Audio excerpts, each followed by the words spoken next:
Hello dear students friends welcome. இந்த வீடியோவில் 10th Tamil public exam உடைய பேப்பர் வேல்யூஷன் அப்டேட் நம்ம இந்த வீடியோவில் பார்க்க போகிறோம்.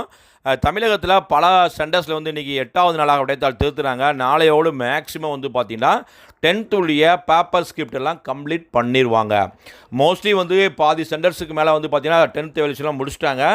இப்போ பேப்பர் வந்து இப்போ ஒவ்வொரு சென்டர்லையுமே சில சென்டர்ஸில் வந்து பேப்பர் நிறையா வந்திருக்கும், சில சென்டர்ஸில் வந்து பேப்பர் குறைவாக வந்திருக்கும்.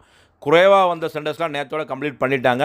கொஞ்சம் எக்ஸஸாக பேப்பர் வந்திருக்கக்கூடிய அந்த சென்டர்ஸ்லாம் நாளையோட மேக்ஸிமம் வந்து விடைத்தாளை திருத்தி முடிச்சிருவாங்க. 10th மாணவருடைய ரிசல்ட்ஸ் வந்து வரக்கூடிய மே 10ஆம் தேதி பப்ளிஷ் பண்ணுறாங்க. ஸோ இந்த வீடியோவில் வந்து பார்த்தீங்கன்னா 10th தமிழில் வந்து எப்படி வந்து செண்டம் போட்டிருக்காங்க, ஃபெயிலியர்ஸ் போட்டிருக்காங்க அப்படின்ட்டு பல டீச்சர்ஸ், தமிழ் டீச்சர்ஸ், சிஎஸ்ஓக்கள்கிட்ட வந்து நம்ம அப்டேட் வந்து வாங்கியிருக்கோம். ஸோ அந்த அப்டேட்டை தான் இந்த வீடியோவில் பார்க்க போகிறோம். இந்த ஆண்டு மொழி பாடங்களுக்குமே செண்டம் போடலாம் அப்படின்ட்டு இன்ஸ்ட்ரக்ஷன் வந்து கொடுத்துட்டாங்க. ஸோ இங்கிலீஷில் வந்து நிறையா செண்டம் போட்டிருக்காங்க. ஆனால் தமிழை பொறுத்தளவுக்கு எங்கள் சென்டர்ஸில் வந்து செண்டம் போடலை. கிட்டத்தட்ட ஒரு 8 நாளைக்கு வந்து ஒரு 5000க்கு மேற்பட்ட விடைத்தாள் திருத்திருக்காங்க.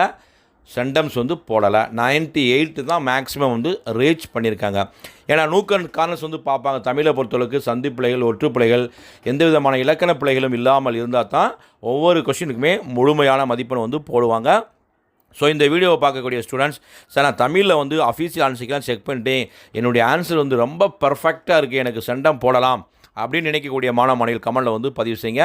மொத்தம் வந்து 60க்கும் மேற்பட்ட சென்டரில் வந்து திருத்தனால பிற சென்டர்ஸில் வந்து செண்டம் போட்டுக்கலாம்.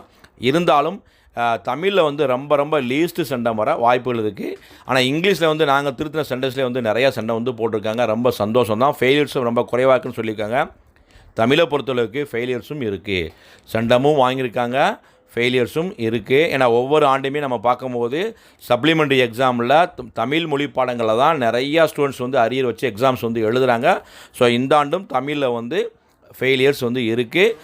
அதை தவிர்த்து வந்து பார்த்திங்கன்னா ஒரு 70க்கும் 90க்கும் மேற்பட்ட மார்க்ஸ் வந்து நிறையா ஸ்டூடெண்ட்ஸ் வந்து வாங்கியிருக்காங்க. ஸோ இந்த வீடியோ பார்க்கக்கூடிய ஸ்டூடெண்ட்ஸ், நீங்கள் எப்படி எக்ஸாம்ஸை எழுதியிருக்கீங்க, சூப்பராக எழுதியிருக்கீங்களா? சார் நான் அஃபீஷியல் ஆன்சர்க்கே பேஸ் பண்ணி எந்த விதமான தப்பும் இல்லாமல் எழுதியிருந்தால் உங்களுக்கு முழுமையான மதிப்பெண் கிடைக்கும். ஸோ தமிழுடைய அப்டேட் வந்து இதுதான். இங்கிலீஷ்க்கு வந்து சூப்பராக அப்டேட் வந்து கொடுத்துட்டாங்க. சயின்ஸுக்கும் அப்டேட்டை கொடுத்துட்டாங்க. இன்னும் மேக்ஸ் அண்டு சோஷியலுடைய ஃபைனல் டே அப்டேட்டை நாளைக்கு வீடியோ வந்து அப்லோட் பண்ணுறேன். ஸோ இந்த வீடியோ பிடிச்சா லைக் பண்ணுங்கள், மறக்காமல் இந்த வீடியோ ஃப்ரெண்ட்ஸ்க்கும் ஷேர் பண்ணுங்கள். All the best. தேங்க்யூ.